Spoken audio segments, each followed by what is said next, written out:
Hola, buenos días. Bueno, soy Virginia Pastrana, coordinadora del Departamento Jurídico de la Asociación Progestión. Primero queríamos agradecer a Por Causa que nos haya invitado a participar en el primer Congreso de Periodismo y de Migraciones. Y además también agradecer al coordinador Ángel Hernández de APN Madrid que nos acompaña, invitado por Progestión a este espacio que desde Progestión consideramos no solo importante, sino además necesario crear un espacio de libertad, de intercambio de posturas, de opiniones o puntos de vista en temas tan importantes y tan delicados como son las migraciones. Nosotros desde la Asociación Progestión ponemos en muchas veces nombre y apellidos a estas personas que vosotros desde los medios de comunicación habláis, habéis hablado o vais a hablar, ¿no? Nosotros tenemos un primer contacto con ellos, no solo desde el departamento jurídico, sino también mis compañeros y compañeras del área de empleo, mis compañeras de psicosocial o las trabajadoras sociales, que son las que recogen esa demanda de estas personas que en muchos momentos se acaban cayendo en exclusión social o en una situación de vulnerabilidad.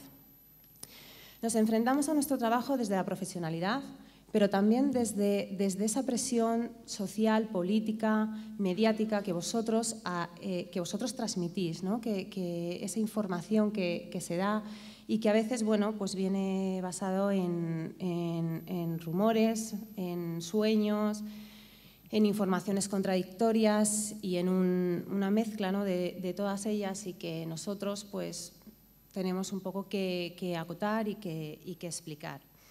Necesitamos trabajar en red, desde los profesionales hasta los informadores. Entre otras cosas porque vosotros tenéis fuerza, tenéis capacidad de influencia, tenéis poder y eso hace que necesitemos confrontar, compartir información e incluso en la parte que a mí más me corresponde, que es aclarar o saber dar cabida a esos elementos jurídicos, ¿no? A veces tan farragosos o tan complicados. La figura del inmigrante está diferenciada con lo que nosotros, españoles, franceses, americanos, estadounidenses, somos, ¿no? De hecho, se le pone el adjetivo ilegal. Si buscamos en la Real Academia Española el concepto, o sea, el significado de ilegal, ilegal significa contrario a la ley. Entonces, yo os pregunto, ¿puede una persona ser contraria a la ley? Una detención puede ser contraria a la ley, una acción puede ser contraria a la ley. De hecho, una de las acciones que es uno de los delitos es la inmigración ilegal, tipificada en nuestro Código Penal en el 318. bis, que fue introducido por una disposición final de la Ley Orgánica 4/2000 del 11 de enero sobre extranjeros y derechos y libertades de extranjeros en España. En esa disposición final, que primero están las adicionales, luego están las disposiciones transitorias, las disposiciones derogatorias y luego ya pues están esas finales, ¿no? Pues ahí se introduce este delito. Además, es curioso porque una de las cosas que sí que me gustaría recalcar es que mientras que nos encontramos en un momento de la sociedad en la que se apunta a un aumento de la penalidad, a un aumento estamos ante una prisión permanente revisable y bueno, ahí hay diálogo, informaciones, pues resulta que este delito ha sufrido una pena a la baja, o sea, ha descendido, ¿no? Ojo, el delito de inmigración ilegal se trata de ayudar intencionadamente a entrar en territorio español, ayudar intencionadamente a transitar por territorio español o ayudar intencionadamente y con ánimo de lucro a permanecer en territorio español. La ayuda humanitaria es atípica y obviamente no está penada. Existe, por tanto, una criminalización, ¿no? del inmigrante. De hecho, me viene muy bien esta ponencia porque hace unos meses yo vi una nota de prensa del Ministerio del Interior, en concreto, que se reunía con su homólogo argelino para poder luchar contra el terrorismo yihadista y la inmigración ilegal. Bueno, eso, así, ese era el titular. Mientras que en paralelo pues existen noticias sobre que llegan personas inmigrantes a la frontera sur. Entonces, no es difícil para la sociedad hacer un cierto paralelismo, ¿no? Cuando buceabas en la noticia sí que es cierto que se hablaba de la trata de personas, del delito de trata de seres humanos, que nada tiene que ver, eso está diferenciado con esa inmigración de la que se habla, de pateras o de entradas, de saltos de valla, ¿no? Entonces, bueno, existen conceptos difusos y los límites muy mezclados, ¿no? Existe además una deshumanización también de los inmigrantes porque se representan como avalanchas. Ni siquiera son personas, son inmigrantes que van a entrar, van a invadir, van a entrar a un país, a un territorio, a un continente.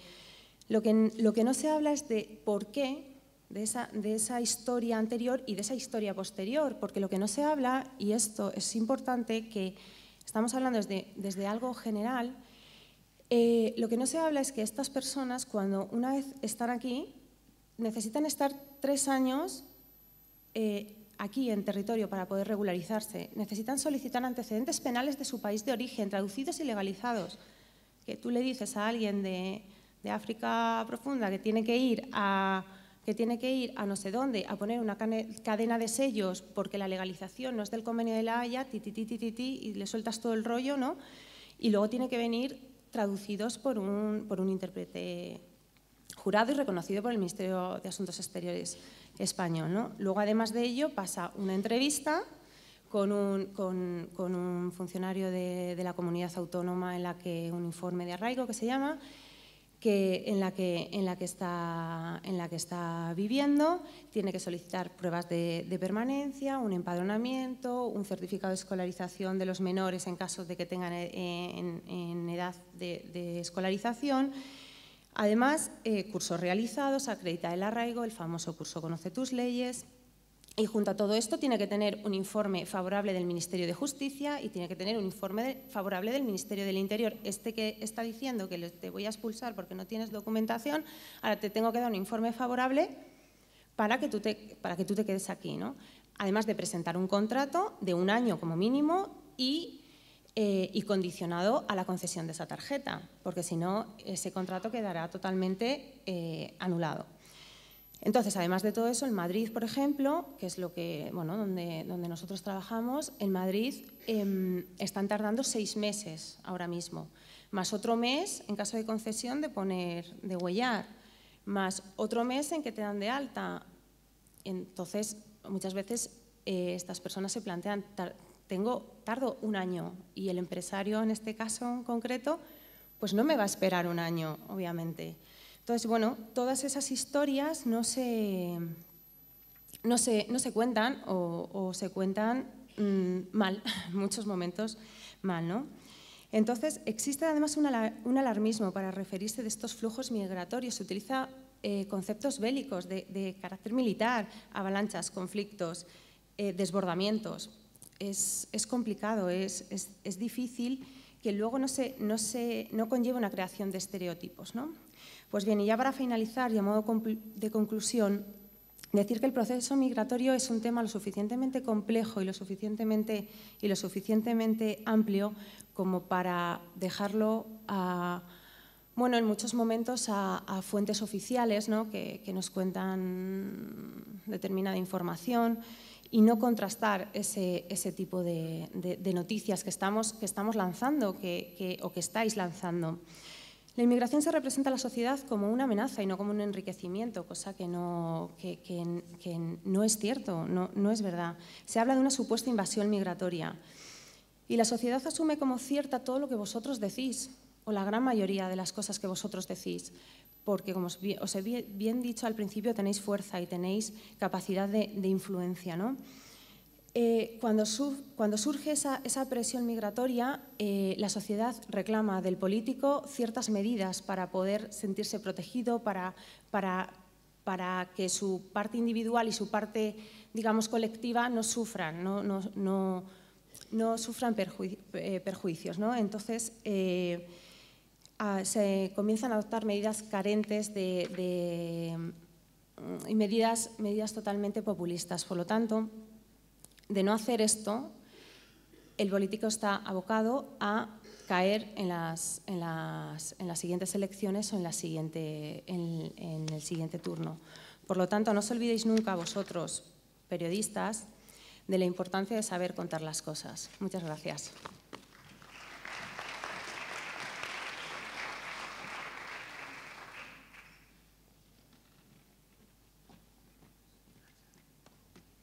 Hola, buenos días. Yo soy Eva Garzón y voy a hacer el esfuerzo de hablar despacio, por vosotras y por las traductoras. Trabajo en Oxfam Intermón y soy responsable de desplazamiento global. Quería empezar pues, un poco por justificar por qué Oxfam Intermón, por qué una ONG de desarrollo hablando de migraciones. Bueno, pues por eso. Porque si eres un actor de desarrollo no puedes en ningún caso obviar los movimientos de personas. Las migraciones permean nuestro trabajo, trabajamos en contextos de desplazamiento forzoso, dando protección y asistencia humanitaria, pero también trabajamos con comunidades donde la falta de acceso a servicios sociales básicos, la falta de medios de vida sostenible, el impacto del cambio climático o simplemente una concepción menos sedentaria del desarrollo hacen que los movimientos de personas sean una cuestión del día a día. Pero además nuestro trabajo incide sobre esta realidad que es la migración, porque trabajamos retando a un sistema que vende armas para perpetuar conflictos, trabajamos retando a un sistema que es el responsable del cambio climático y de una desigualdad extrema que es flagrante. Y estos elementos están relacionados, son motores de los desplazamientos de personas. Entonces, bueno, lo cojamos por donde lo cojamos, nuestro trabajo está impregnado, como debe ser, de migraciones. Pero me gustaría aclarar que trabajamos en estos temas y trabajamos sobre desigualdad y sobre conflicto y sobre oportunidades y sobre acceso a servicios sociales básicos por una cuestión de justicia económica y social, no porque sean un motor de desplazamiento. Y hago esta salvedad, que a veces parece una perogrullada, pero es importante, porque en el discurso, cuando hablamos de migraciones, hay una tendencia a asimilar el hecho con su causa o con las consecuencias de su gestión. Es decir, el problema no es que la gente se mueva, el problema es que la gente se vea obligada a hacerlo, el problema es el conflicto, el problema es la falta de oportunidades y el problema es la mala gestión. Pero si somos capaces de aislar el hecho de que la gente se mueva, bueno, no es difícil pensar que moverse, que la gente tenga la oportunidad de moverse para buscar mejores oportunidades o incluso para proteger la propia vida, es un bien. Y esto no es fácil de argumentar en todos los contextos, pero nosotros trabajamos desde el convencimiento de que la migración, como he dicho, desvinculada de causas y consecuencias de su gestión, es un bien común, es un bien público global. Bueno, hay algunas características que tienen los bienes públicos globales, aunque no hay una definición consensuada, pero son oportunidades para todas las personas del planeta. Cuando un individuo las usa, no se restringe necesariamente el uso por parte de otra persona y como son transfronterizos, necesitan ser gestionados de manera internacional. Bueno, pues la migración cumple bastantes de esos requisitos. Entonces, podríamos argumentar que la migración es un bien público global. Y para nosotros aspiramos a un mundo en el que la migración se percibe y se gestiona como un bien público global. ¿Esto es cuestionable? Probablemente. Probablemente me podéis argumentar y me podéis contraargumentar y podemos tener un debate sobre si la migración es o no es un bien público global. Pero ya hemos hecho algo que en la comunicación sobre migraciones es bastante revolucionario, que es cambiar el marco de la discusión. Porque a menudo las personas que comunicamos y que hablamos de migraciones, incluso para defender los derechos de las personas que migran y los derechos de las personas a recibir a personas que migran, nos colocamos en el marco del discurso antimigratorio y utilizamos sus argumentos para contradecirlos. Entonces, lo único que estamos consiguiendo es reforzar ese marco. y creemos que es muy importante empezar a cambiar la carga de la prueba, colocar la carga de la prueba en el discurso antimigratorio y dejar de tener un discurso tan necesariamente reactivo. Y esto me lleva a hablaros de los dos elementos que os decía de nuestra visión de una migración que se percibe y se gestiona como un bien público global. El primero tiene que ver con la percepción. Nosotras llevamos más de un año investigando en lo que nosotros al principio pensábamos que iba a ser entender lo que piensan las personas, sobre todo en España y en Europa, sobre las migraciones, y al final nos ha parecido más interesante entender lo que sienten las personas con respecto a las migraciones, porque nos hemos dado cuenta de que es un discurso absolutamente emocional, en el que la mayor parte de las personas no están ni a favor ni en contra de manera radical. Es un discurso súper polarizado, pero la mayor parte de la gente está en algún lugar en el medio. Y está en algún lugar en el medio porque hay una serie de miedos atávicos, que son atávicos porque no se sostienen con datos, y tú has señalado algunas de las incongruencias, pero que están presentes en la gran mayoría de nosotros y de nosotras. Después de muchos estudios, de hablar con mucha gente, hemos identificado como 3 miedos básicos, y a nosotras nos resulta muy útil porque cuando analizamos la comunicación y analizamos el discurso antimigratorio o incluso la comunicación de migraciones en general, el lenguaje, las imágenes y lo que decimos puede acomodarse casi siempre a alguno de estos miedos, que tienen que ver con la pérdida de la integridad física, con el miedo al otro, con la competencia por los recursos, y de ahí bueno, esta dicotomía o esta que coexiste en la misma persona, que es el miedo a que el inmigrante me quite el trabajo, pero además el miedo a que venga solamente a vivir de las ayudas sociales, porque encaja como en el mismo cajón del miedo. Y el tercero es el miedo a la pérdida de la identidad cultural.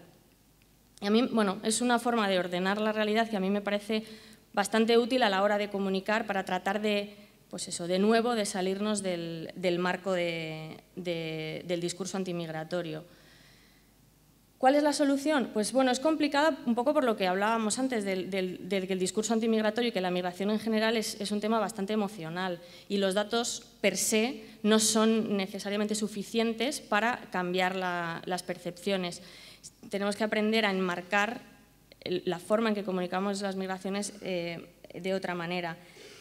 Pero mientras tanto, mientras resolvemos, y ojalá podamos hacerlo, yo creo que vosotras como periodistas tenéis una responsabilidad y una oportunidad brutal de hacerlo y de jugar un papel fundamental en este cambio. A todos los que comunicamos sobre migraciones nos gustaría acompañaros también en ese proceso, pero bueno, mientras tanto quizá podamos tomar conciencia y tratar de comunicar de una forma de do no harm, ¿no? Pues si ya sabemos que hay ciertos miedos o ciertos elementos del discurso antimigratorio que tendemos a adoptar, pues tratemos de evitarlos y tratemos de generar nuestro propio discurso. Un ejemplo que encontrábamos era cuando a veces utilizábamos imágenes de vallas para denunciar una realidad que es terrible. A mucha gente esa imagen le hace sentir segura, a mucha más gente de la que pensamos. Entonces, ¿cómo encontramos el equilibrio entre informar de la realidad, porque no hay que esconderla, pero no abusar de imágenes que refuercen esta idea de protección porque hay una amenaza o de invasión? Y bueno, creo que todos sabéis que las imágenes asociadas con la migración van todas en esta línea. Y me dejo para el final la parte de la gestión, que sé que es difícil encontrar este equilibrio cuando tienes que informar de una gestión de las migraciones que es absolutamente miope y que conlleva un drama humano brutal. Entonces, por ejemplo, la Unión Europea lleva décadas empeñada en detener más que en gobernar los movimientos de personas, y además con el ojo muy puesto en una parte muy pequeña del fenómeno migratorio, porque las migraciones que ocupan las portadas de los periódicos no son siempre las más mayoritarias ni las más numerosas. Una tendencia de las políticas de la Unión Europea que nos preocupa especialmente y que creo que también como periodistas pues tenéis un papel fundamental en informar para que no quede, para que la ciudadanía conozca cómo funciona. Es el tema de la externalización de fronteras, que al final es todo lo que el drama humano que estamos viendo es muchas veces un síntoma de estas políticas de externalización de fronteras, que tienen que ver con alejar la responsabilidad de la gestión fronteriza más allá del espacio físico europeo, y se hace por distintas vías. Una es con lo que Europa llama atajar las causas del desplazamiento, en un, para mi gusto, malentendido vínculo entre desarrollo y migración, pensando que uno puede generar desarrollo y eso va a frenar la migración, cuando yo creo que el nexo es al revés. Tendríamos que preguntarnos qué puede hacer la migración por el desarrollo, como lo lleva haciendo en toda la historia. Pero también hay formas menos sutiles de hacerlo, y a nosotros esta nos preocupa porque supone una distorsión de la ayuda al desarrollo, pero hay formas menos sutiles que tienen que ver directamente con el apoyo a terceros países para el control de los flujos migratorios, no siempre con garantías, bueno, casi nunca con garantías de protección de los derechos humanos, y luego directamente con acuerdos para retornar a las personas que llegan aquí y también, en una paradoja, son consideradas ilegales. Vale, tenemos oportunidades y quizá Gonzalo lo va a mencionar también. Se firma en diciembre el Pacto Global de las Migraciones, que con todos los defectos que seguramente tenga es el primer intento por gobernar de manera global un fenómeno como es el de las migraciones. Gracias y perdonad.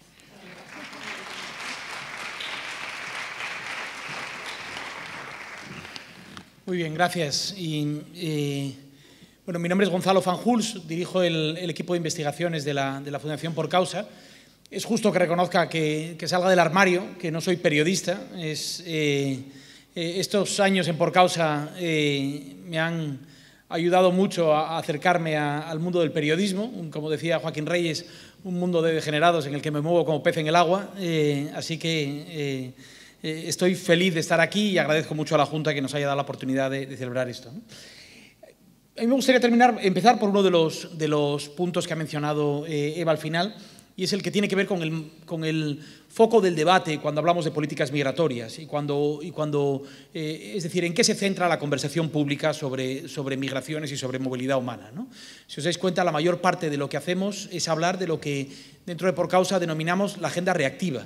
Somos mucho mejores explicando lo que no nos gusta, explicando dónde se producen las violaciones de derechos fundamentales, dónde se está vulnerando la ley, dónde se produce, desde otra perspectiva, una amenaza a nuestra seguridad o a nuestra estabilidad económica. Hablamos del fenómeno del desplazamiento forzoso, que es espectacular, desde un punto informativo es mucho más sexy, pero olvidamos que en el mundo existen 26 millones de refugiados, o algo más de 26 millones de refugiados, y 260 millones de personas que viven como migrantes internacionales en el planeta.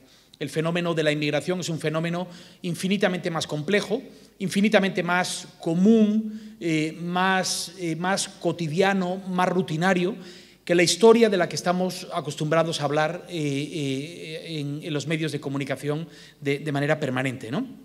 Y para nosotros eso es un problema serio, que tiene consecuencias graves. En primer lugar, porque nos impide hacernos preguntas fundamentales sobre este debate, como por ejemplo, si este sistema que damos por sentado, la idea de que la soberanía de los Estados está amenazada y que nuestra obligación es controlar las fronteras, y la intensidad de ese control de fronteras varía dependiendo de la posición de los gobiernos, pero es esencialmente igual en cada rincón del planeta en el que miremos, si esos controles funcionan. ¿Qué consecuencias tiene el hecho de que hayamos concebido un sistema para detener a la gente antes que para gobernarlo?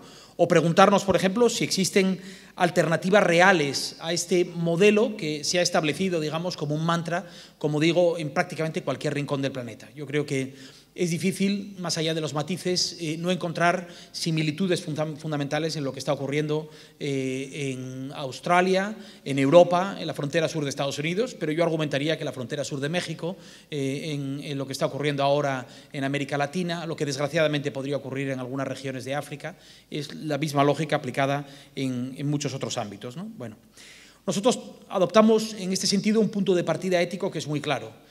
El lugar en el que nace una persona, bajo ninguna circunstancia, puede determinar su derecho fundamental a la seguridad y a la prosperidad. es decir, cuestionamos el derecho de los Estados a impedir la libre movilidad y defendemos el derecho humano a la inmigración y, por lo tanto, la obligación de aceptar, salvo que existan buenas razones para hacerlo, y en ocasiones eso existe, ¿no? Apostamos desde un punto de vista ético por el derecho a emigrar, ¿no? Pero nuestro punto de partida práctico es incluso más importante que eso, ¿no? Nuestra observación del fenómeno migratorio, del fenómeno de la movilidad humana, como decían las dos ponentes anteriores, es que esto ha ocurrido siempre, es un fenómeno natural, no se produce ahora con más intensidad de lo que se producía hace 40 o 50 años, seguimos aproximadamente entre un 3 y un 3,5% de la población mundial como migrantes internacionales, los números son mayores porque la población mundial es mayor, lógicamente, pero las magnitudes relativas no han alterado, este es un fenómeno natural. En segundo lugar, todo lo que sugiere la literatura con respecto al impacto económico, con respecto a las vinculaciones a la seguridad, el impacto en los salarios, el impacto fiscal, el impacto sobre los países de origen, el impacto sobre la capacidad del individuo de salir de la pobreza, todo sugiere que el efecto neto de la movilidad humana es positivo.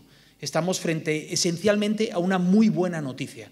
No es solo que no hablemos del problema de la inmigración, es que deberíamos hablar de la bendición de la inmigración y a partir de ahí empezar a hacer matices, ¿no?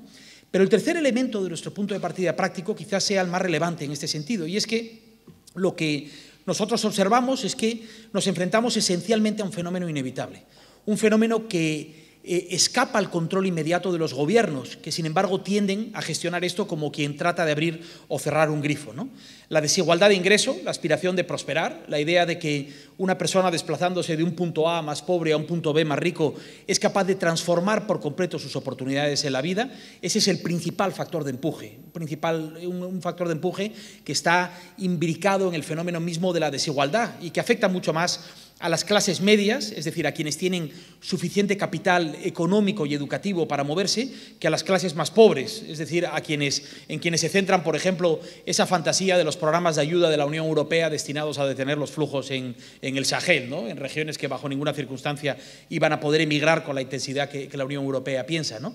El principal factor de atracción es el factor demográfico, es decir, la evolución de los mercados de trabajo, la idea de que existe la oportunidad de desarrollar un trabajo en destino, ¿no? Y luego hay toda una serie de factores, como la existencia de diásporas, como la evolución de la composición de los mercados de trabajo, la robotización de los mercados, muchos otros factores que, digamos, matizan esas dos pulsiones fundamentales. Uno de ellos, desde luego, es la intensidad más o menos coercitiva de las políticas migratorias, ¿no? Que lo que hace es fundamentalmente adaptar los flujos y no tanto frenarlos, hace que los flujos vayan alterándose, vayan encareciéndose, vayan alargándose, vayan encanallándose, pero nunca se detengan si las pulsiones operan con la suficiente intensidad, ¿no?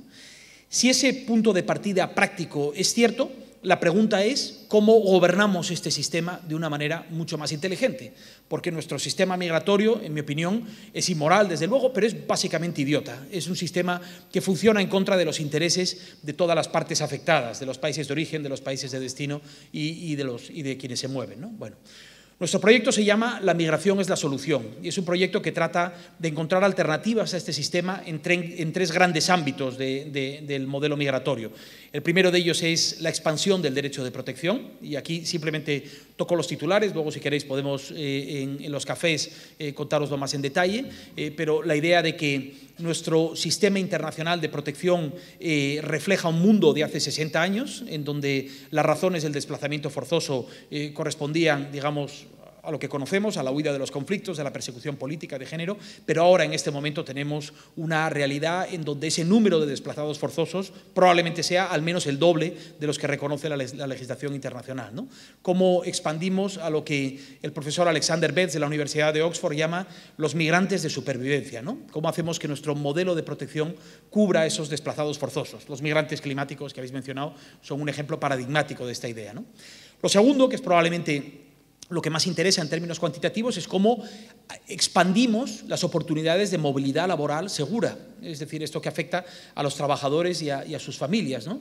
Y en este sentido estamos explorando no solo la lógica teórica, académica de esta movilidad, tratando de entender por qué esto es beneficioso para las partes, sino tratando de identificar dónde están las buenas prácticas, ¿no? En países como Nueva Zelanda, un paisito de 4 millones de personas, que ha multiplicado en los últimos años casi por 3 el número de personas que llegan como inmigrantes laborales temporales, y que ha logrado algo fundamental en este sentido. No solo está cubriendo sus necesidades en el mercado de trabajo, sino que lanza a los migrantes en origen, a los potenciales migrantes, un mensaje que es absolutamente revolucionario en este contexto, y es que si usted tiene paciencia, usted tendrá una oportunidad, que es exactamente lo contrario de lo que la Unión Europea le está diciendo en este momento a millones de africanos. Estos sí, millones de africanos, no como los de Pablo Casado que ve imaginariamente al otro lado de la valla, sino las personas que potencialmente buscarían una oportunidad en Europa, ¿no? Trabajando con el Overseas Development Institute de Londres, hemos identificado 237 experiencias en el conjunto del planeta de capacitación técnica o de movilidad laboral temporal que nos permiten pensar que no operamos en el limbo, que no estamos obligados a vivir en esta lógica binaria entre lo que tenemos y esta fantasía de las puertas abiertas. Hay muchas oportunidades en el medio, ¿no? Y tercer ámbito, y termino con esto porque veo señales de alarma en el reloj que plantea ahí, el tercer ámbito en el que estamos trabajando es cómo hacer que todo este proceso de la movilidad humana maximice los beneficios para los países de origen. Reduzcamos los riesgos asociados al proceso, porque existen y son evidentes, sobre todo para quienes se desplazan, para los individuos, pero maximicemos las oportunidades de un fenómeno que solo en términos de remesas, es decir, del dinero que envía a los inmigrantes a sus países de origen, multiplica por 3 el conjunto de la ayuda al desarrollo global, ¿no? ¿Qué podemos hacer para facilitar esto? ¿Qué podemos hacer, como ha propuesto Michael Clemens en el Center for Global Development, con quien trabajamos estrechamente en estos temas? Por ejemplo, hacer de la movilidad humana una respuesta al terremoto en el año 2010 en Haití, proponiendo que 2.000 haitianos trabajen de manera temporal en Estados Unidos, provenientes de familias que estaban directamente afectadas por el terremoto, ¿no? 2.000 haitianos trabajando un año podrían generar recursos equivalentes a todo el dinero que el gobierno norteamericano destinó en ayudas a la reconstrucción a Haití después del terremoto, ¿no? Y esto no es un conflicto, no es un juego de vasos comunicantes. Se pueden hacer las dos cosas al mismo tiempo, ¿no? Eso es lo que a nosotros nos interesa. Nos interesa abrir conversaciones de improbables. Nos interesa sentar alrededor de una mesa a investigadores como mi tribu, a periodistas como la vuestra, a nuevos narradores, a responsables políticos, a legisladores, quizás de manera discreta, pero hay organizaciones que están aquí como Refugees Deeply, que están haciendo este mismo ejercicio de una manera no necesariamente discreta, que están explorando, que están asumiendo riesgos. Esta es la conversación que queremos abrir, que es parte de ese ejercicio periodístico, que va mucho más allá simplemente de la reacción a una noticia. Así que os invitamos a acompañarnos en este ejercicio. Buscamos aliados, buscamos cómplices para abrir una conversación diferente como la que estamos ya haciendo, pues precisamente con organizaciones como Progestión y como Oxfam, con los que trabajamos desde hace tiempo en este ámbito. Muchas gracias.